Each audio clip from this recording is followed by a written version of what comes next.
This is a community-supported legal education channel. Find out how you can support our mission at the links in the description below. So I know you were all waiting to hear about the matter of Arthur Usherson versus Bandshell Artist Entertainment. This is the latest case out of the Southern District of New York. No, it is a Leibowitz case. Leibowitz is at it again. This is Jesse Furman. Judge Jesse Furman is the previous judge that had no patience with Leibowitz's shenaniganery. And so we're just going to tell this story from the beginning here. This is Jesse Furman writing in an order from what date? December 11th, 2019.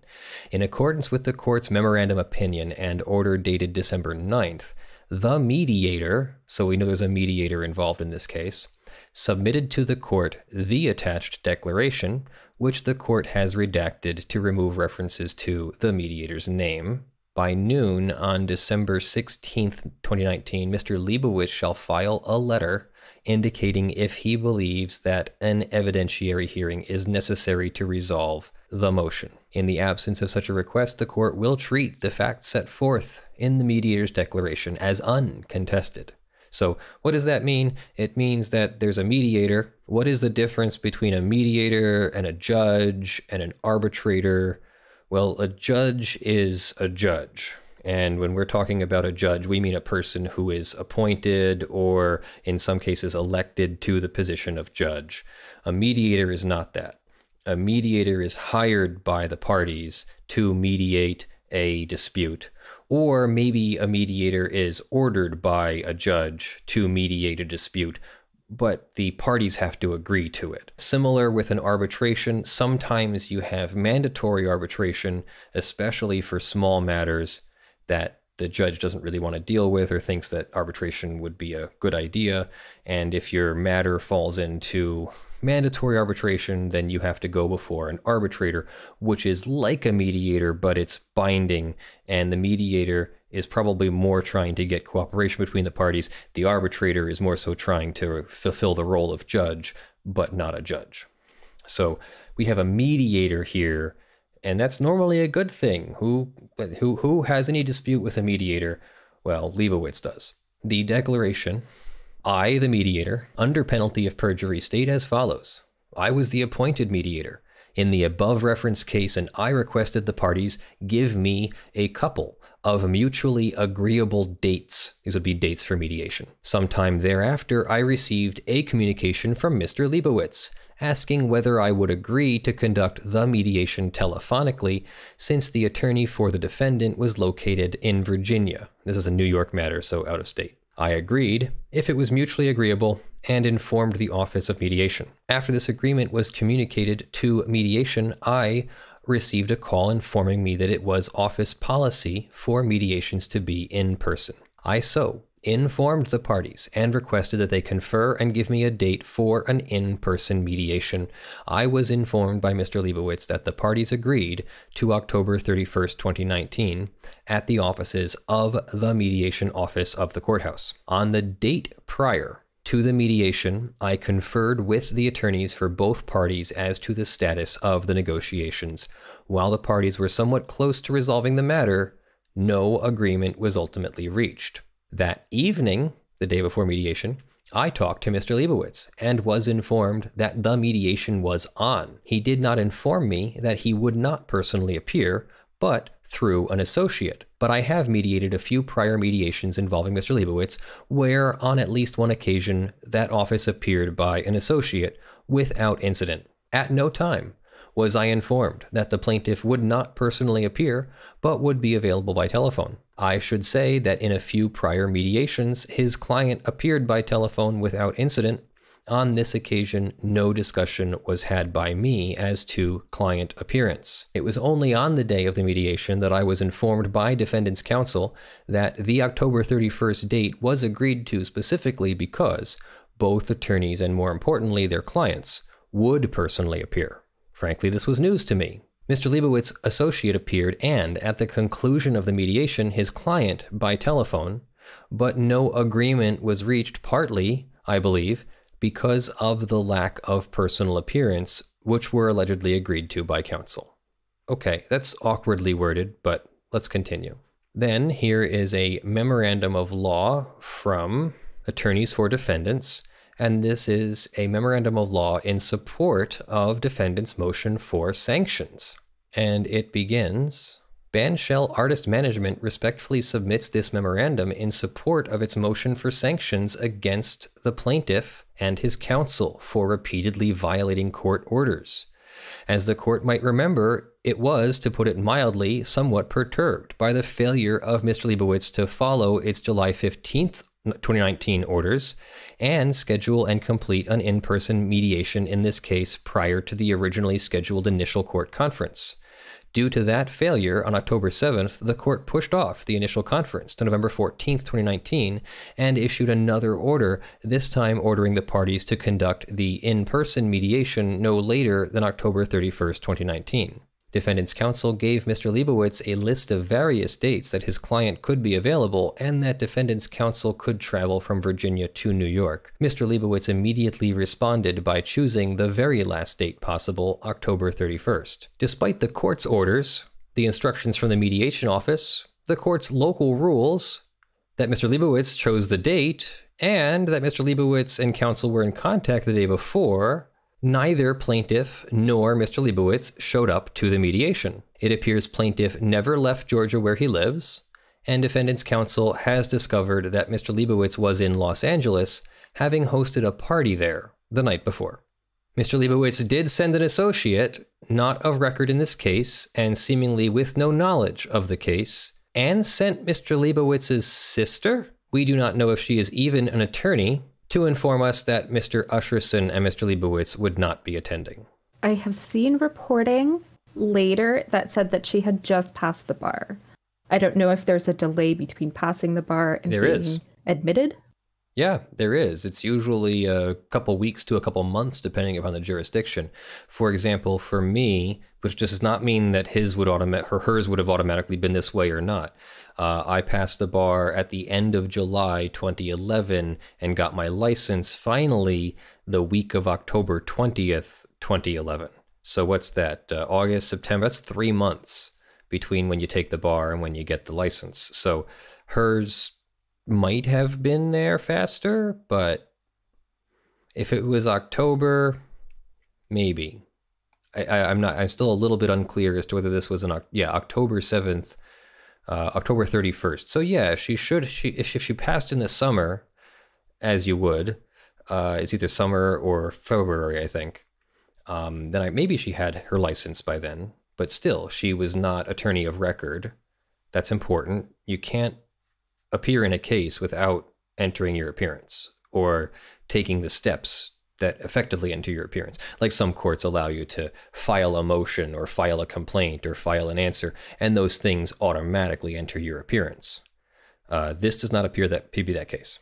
Given the blatant disregard for this court's orders, defendant respectfully requests that the court order plaintiff and its counsel to pay or reimburse defendants for its costs of travel and for 10 hours of defendant's attorney's legal fees, that the matter will be dismissed with prejudice, and to the extent any orders are issued, plaintiff's counsel shall be required to provide a copy to plaintiff and verify the same to the court, so that he has to provide a copy to his client.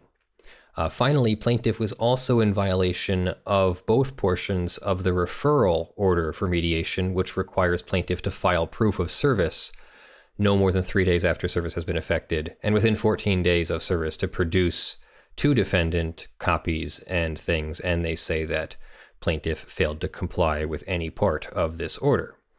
It's another one of these photography cases where somebody may have used a photograph and not been sure whether it was a proper use or not.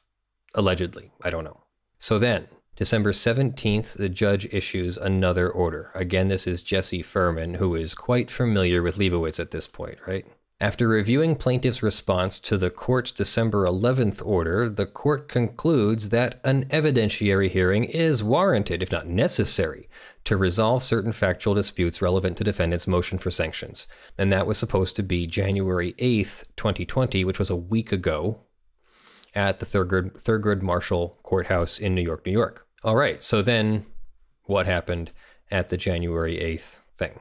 So then Leibowitz finally chimes in here on the 13th, 2 days ago. Dear Judge Furman, we represent plaintiff Arthur Usherson. We write pursuant to the court's order to address the amount of sanctions to be awarded, if any. Point 1. By stipulation, defendant has voluntarily waived its attorney's fees in connection with this action, including the amount of fees to be awarded. Okay. He says courts may assess attorney's fees and costs against a party pursuant to the court's inherent powers. Courts may also order a sanctioned party or its attorney to pay the reasonable expenses, including attorney's fees, incurred because of any non-compliance with Rule 16. However, defendants signed a stipulation on December 18th representing that it would bear its own cost and attorney's fees. The court ordered the case dismissed on December 20th. In plaintiff's view, the stipulation effectuated a waiver of defendant's attorney's fees relating to the present sanctions motion. Plaintiff respectfully avers that in light of the stipulation, the court should decline to consider the amount of defendant's fees incurred in prosecuting the sanctions motion. Instead, the amount to be awarded should be calculated by reference to judicial precedent. I'm half and half on this argument because the sanctions have multiple purposes. And so, yes, part of it is, making the other side whole. But another part is deterrence and punishment. And I'm not sure that something that was signed before the motions for sanctions and all of this came about should override the deterrence or the punishment aspect of sanctions. On the other hand, if I was in Leibowitz's position, it's an argument I would make. So how do you feel about it? I don't know. Is a mediation a pretrial conference? I don't know. That's not what I usually think of when I think of a pretrial conference. Yeah, I'm not defending Leibowitz at all here, but this is more of a Rule 16F sanctions motion, not a failure to appear at a scheduling conference or pretrial conference. Is mediation a pretrial conference? Purpose of a pretrial conference: the court may order attorneys to appear for one or more pretrial conferences, expediting a disposition of an action, establishing continual control of the case, discouraging wasteful pretrial activities, improving the quality of trial. It says facilitating settlement. Maybe they're talking about a pretrial conference for mediation as fulfilling Rule 16A5, facilitating settlement. Okay, and if that's the case, then can they say that Leibowitz failed to appear if an attorney for his firm appeared? If the attorney is not entered their appearance properly, which in some cases requires court approval. For example, I just entered my appearance in the Wyckoff matter, and I had to do it through the court's Pro Hoc Vice program. And so if I didn't enter my appearance Pro Hoc Vice and then I just showed up to court, yeah, the court would rightly be upset with me for not having followed procedure. It's not that the court couldn't figure it out. It's that if I'm already disregarding procedure before we've even gotten started, are we really on the right track already? In the event the court determines the sanctions are appropriate under 16, Federal Rule Civil Procedure 16, then the amount of sanctions should not exceed $1,000. Why not? In cases in this district where sanctions have been imposed against Leibowitz, wait a second. So we've got case precedents. We already knew we had case precedent, but there are case precedents against Leibowitz where sanctions have been imposed against Leibowitz. There are already multiple cases in this district where sanctions have been imposed against Leibowitz. For non-compliance with Rule 16, courts have already imposed the amount of $1,000 as sanctions payable to the clerk. Even in cases involving deliberate defiance of a court order, district courts typically award between $250 and $500 payable to the clerk of court. And he cites for plaintiff's failure to participate in an initial status conference in good faith and his intentionally misleading the court and defendant as to his theory of the case, that was a $500 sanction. And assessing sanctions for $500 for deliberate defiance of a court order, imposing $250 in sanctions where plaintiff's counsel failed to comply with court orders in a timely fashion and to communicate with opposing counsel. And another one imposing $250 in sanctions where an attorney failed to abide by a scheduling order and refused to comply with the initial sanctions order. Okay, here we respectfully submit that if the court finds that any court order was violated, including by my, Leibowitz's, absence at the in-person mediation or by untimely filing of an affidavit of service, then any amount of sanctions awarded pursuant to Rule 16 should not exceed the amount of $1,000. So he's trying to say that he's been sanctioned before and other people got a lower punishment than he did, so he thinks it's unfair. So for a little bit of context, this is happening early December in terms of his conduct. And I believe it was early November when he went before a judge for a sanctions hearing for not showing up to court and said, you know, I'm trying to get my life back on track. I'm going to be better. So a month later, it seems like he's repeating that's true. The same issue. So it's around the same time. In the event the court determines that sanctions are appropriate, the amount of sanctions should not exceed $2,500. Defendant also moved for sanctions pursuant to the court's inherent powers. This is the part where you don't need Rule 16. Because of their potency, inherent powers must be exercised with restraint and discretion. Sanctions are generally appropriate only if a court finds by clear and convincing evidence that a party or attorney knowingly made false or misleading statements, or knowingly failed to correct false statements as part of a deliberate and unconscionable scheme to interfere with the court's ability to adjudicate the case fairly. Leibowitz was on the witness stand being questioned by an associate from his own firm, and he seemed candid about an enormous caseload that has led to sharp pushback from a number of federal judges. It's a lot of cases, Leibowitz said. We are doing all we can now to fix the mistakes we've made in the past to make sure things don't happen again. I understand things need to change, he said. I wonder how to square that with the allegation that he was actually in LA the night before the mediation and that he was hosting a party in LA. In the current case, Leibowitz represents a photographer, Usherson. They purportedly agreed to attend court order mediation on October 31st, but neither showed up. Leibowitz sent his sister, as well as an associate. Usherson briefly called in on speakerphone. Leibowitz repeatedly told Judge Jesse Furman that the mediator gave him advance permission. On Wednesday, he again said the mediator had given the green light via telephone the night before, but at the same hearing, the mediator testified he had not done so. You did not give him permission to not attend? Asked defendant's attorney, Brad Newberg. No, I did not, replied the mediator. Let's put it bluntly, the judge said. If I find that he lied, that would be grounds for sanctions under my inherent authority, right? They urged Judge Furman to issue the strongest possible sanctions. Quote, "This has gone on too long," Attorney Newberg said. Newberg later said, "It appeared to me that the judge thought Mr. Leibowitz was willing to say whatever sounded good in the moment, regardless of whether there was contrary evidence in the record. I would be very surprised if he did not issue substantial sanctions." So that's where that's coming from. Let's continue with Leibowitz's defense.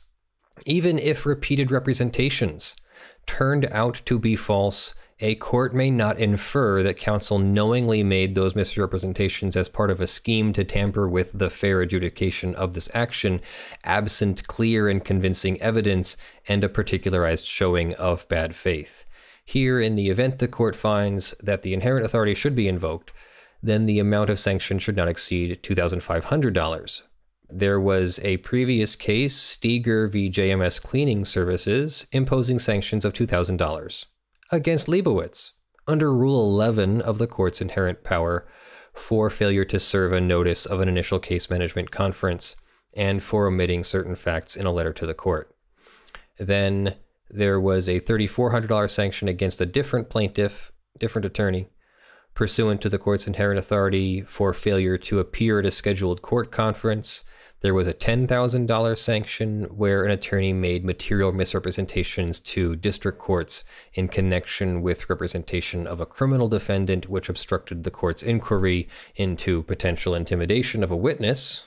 And there was a $5,000 sanction against an attorney under the court's inherent powers with a false allegation in a complaint that an employee was subject to assault and unwanted contact, and the attorney's only explanation was that the allegation was an error. But the attorney did not seek to correct the complaint until 6 months after being alerted to the falsity. In light of the above referenced authorities, even if the court were to discount my sworn testimony that I received the requisite permissions, so even if I lied, you can't prove that it was a knowing lie, and such a finding would not warrant more than a $2,500 sanction.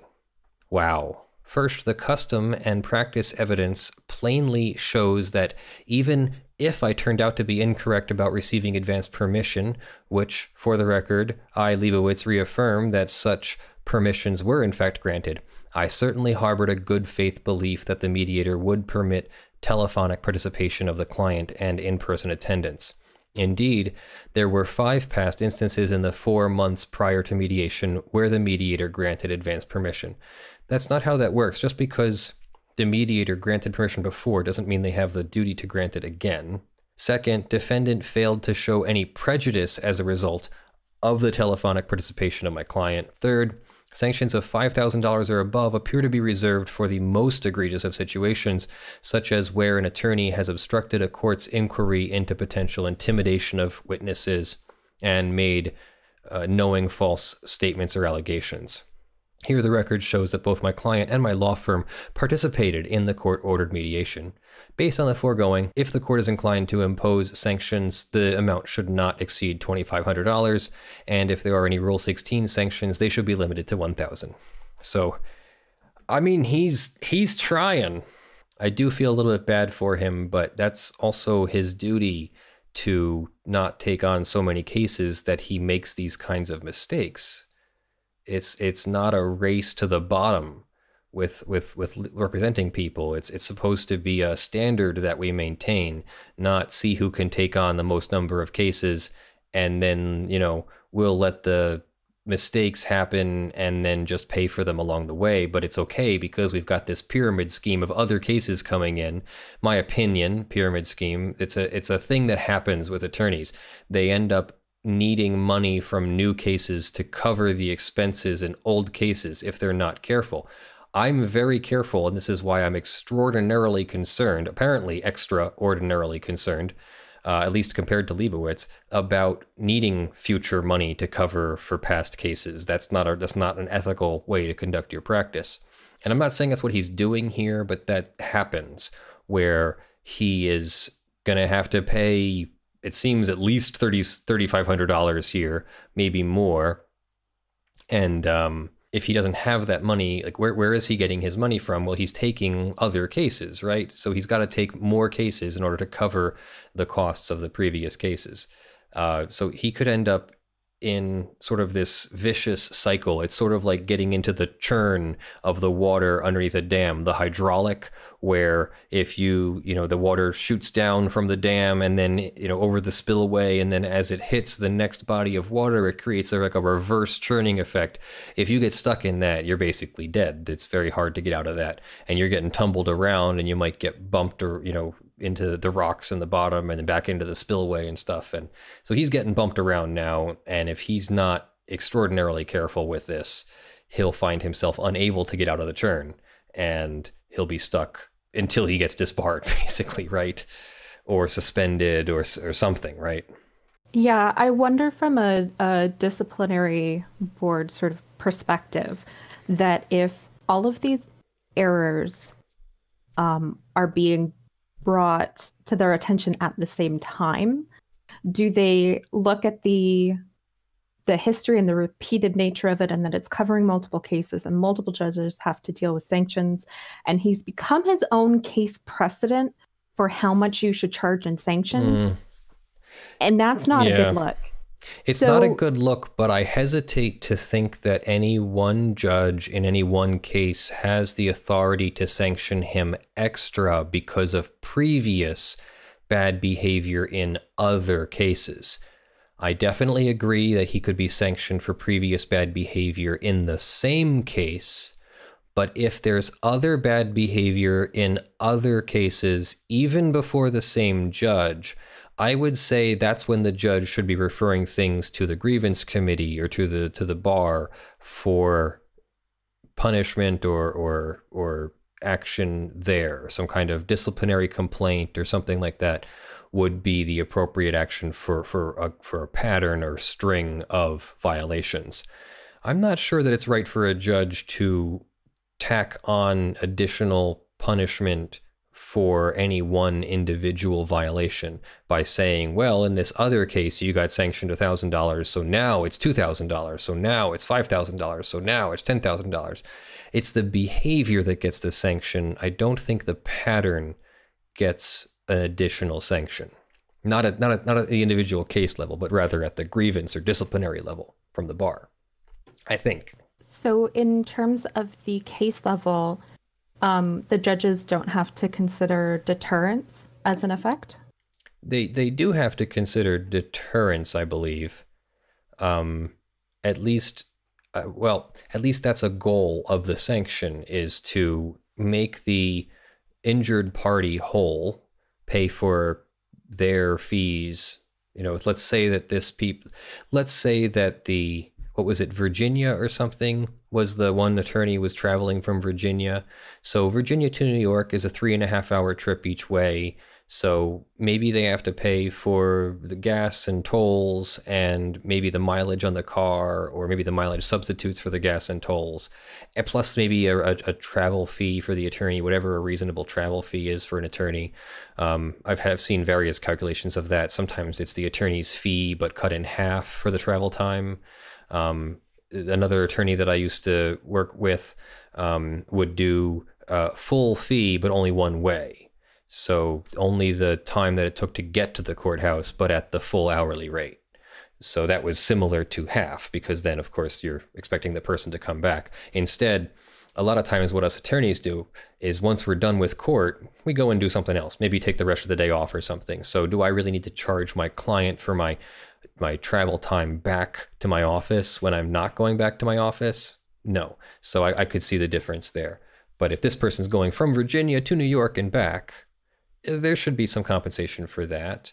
And then a deterrence effect on top of that. So it could very well get up to something more, that the sanction itself, like the deterrence sanction, is a monetary punishment of a kind.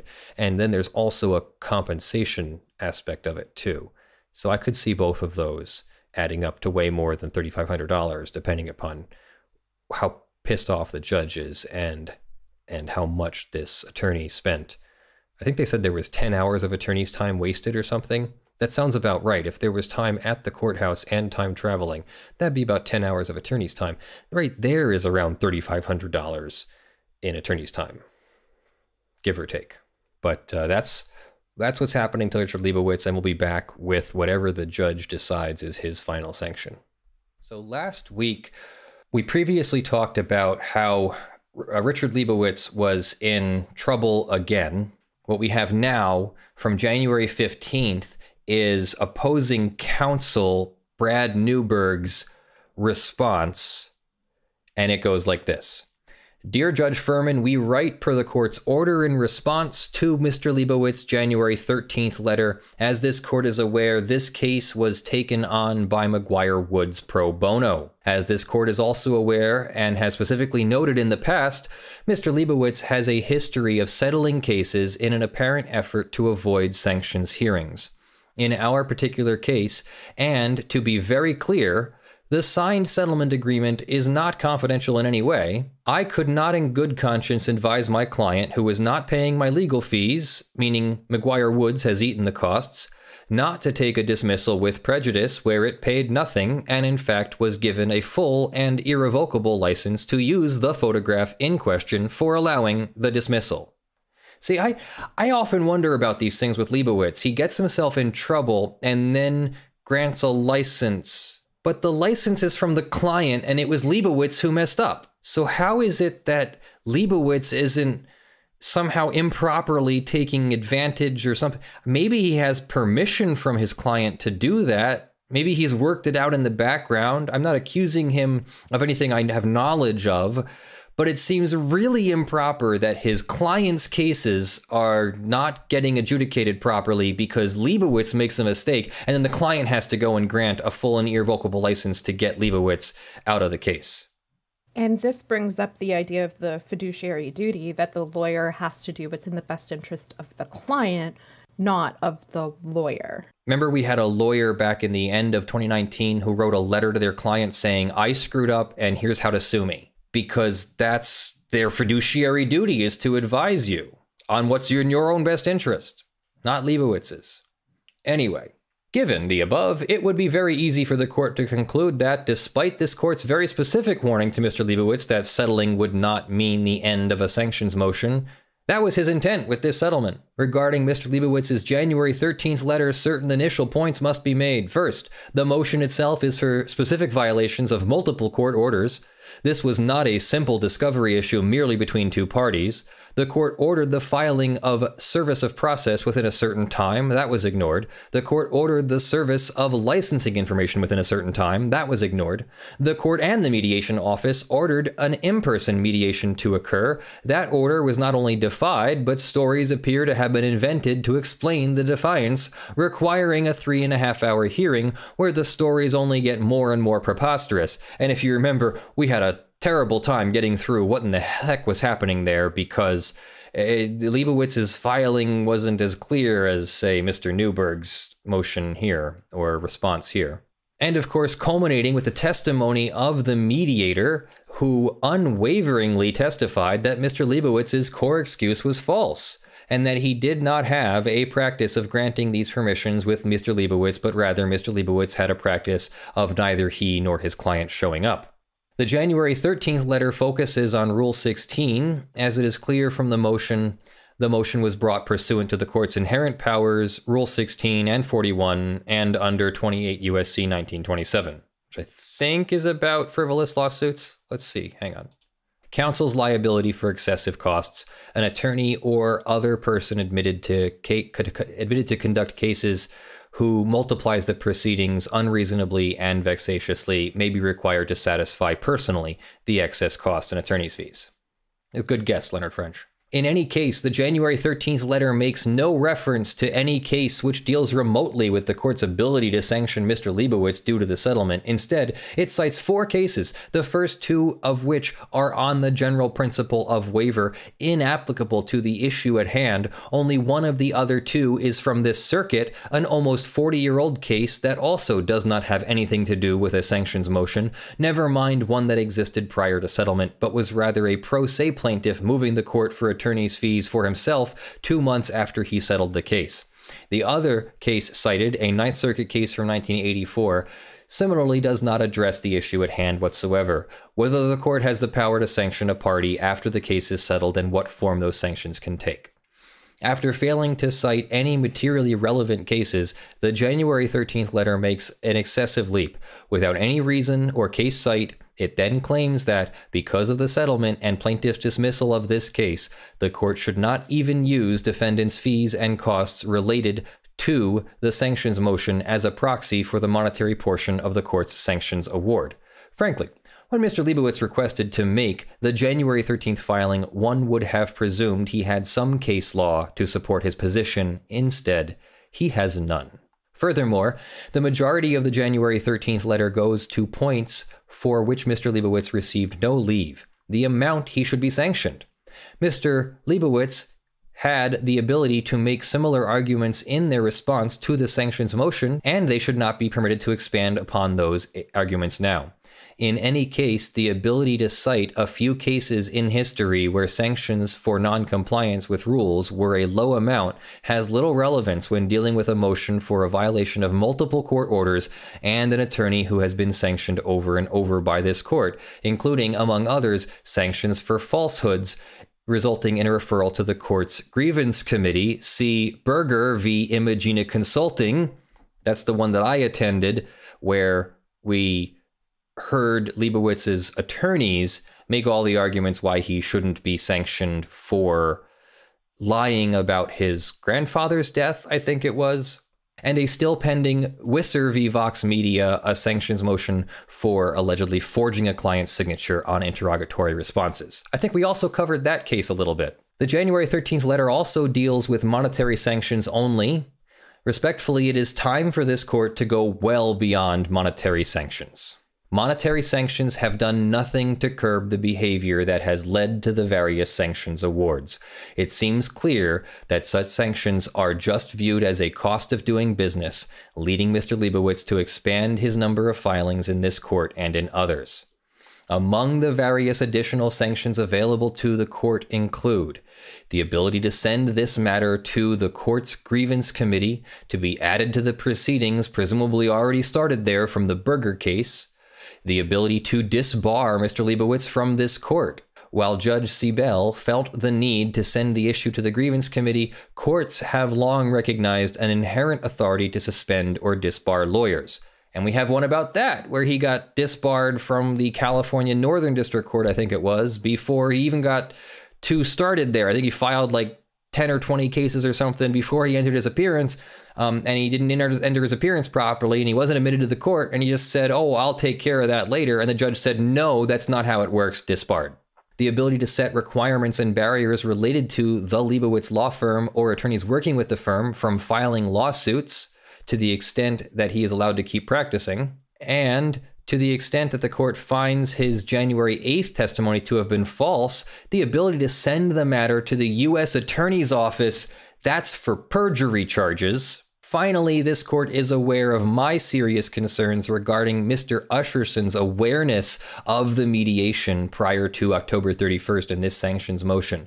I also note that while it is not entirely clear, it appears Mr. Usherson's signature on the settlement agreement could be an e-signature.